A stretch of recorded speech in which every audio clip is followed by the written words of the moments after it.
ઉના શહેરમાં જાહેરમાં વ્યક્તિ પર જીવલેણ હુમલો, ધારાસભ્યના માણસો પર આક્ષેપ. ગીર સોમનાથ જિલ્લાના ઉના શહેરમાં ભર બજારમાં એક વ્યક્તિ પર જીવલેણ હુમલો થયાની ઘટના સામે આવી છે. રસિકભાઈ બાંભણિયા નામના વ્યક્તિ પર જૂની અદાવતને લઈને હુમલો કરવામાં આવ્યો.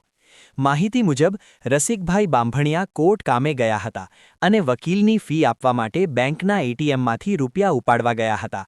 તે દરમિયાન બાઇક લઈને આવેલા બે શખ્સોએ તેમના પર હુમલો કર્યો હતો, જેમાં યોગેશ ઉર્ફે અઘોરી તેમજ એક અજાણ્યા બાઇક ચાલકે મોટા પથ્થરો વડે હુમલો કરી રસિકભાઈને ગંભીર રીતે ઈજા પહોંચાડવાનો પ્રયાસ કર્યો હતો.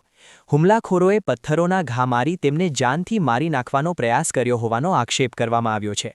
આ ઘટનાને લઈને રસિકભાઈ બાંભણિયાએ આક્ષેપ કર્યો છે કે ઉના 73 વિધાનસભાના ધારાસભ્ય કેસી રાઠોડના માણસો દ્વારા તેમના પર હુમલો કરવામાં આવ્યો છે. તેઓએ અગાઉ પણ પોતાની સુરક્ષાને લઈને પીઆઈથી લઈને પોલીસના ઉચ્ચ અધિકારીઓ તેમજ રાજ્યના ગૃહમંત્રી હર્ષ સંઘવી સુધી લેખિતમાં ફરિયાદ કરી હોવાની માહિતી આપી છે. તેમ છતાં આજે ઉનાની ભર બજારમાં બે અસામાજિક તત્વો દ્વારા તેમના પર જીવલેણ હુમલો કરવામાં આવતા વિસ્તારમાં ચકચાર મચી ગઈ છે. હાલ સમગ્ર મામલે ઉના પોલીસે લેખિત અરજી લઈ તપાસ હાથ ધરી હોવાનું જાણવા મળી રહ્યું છે.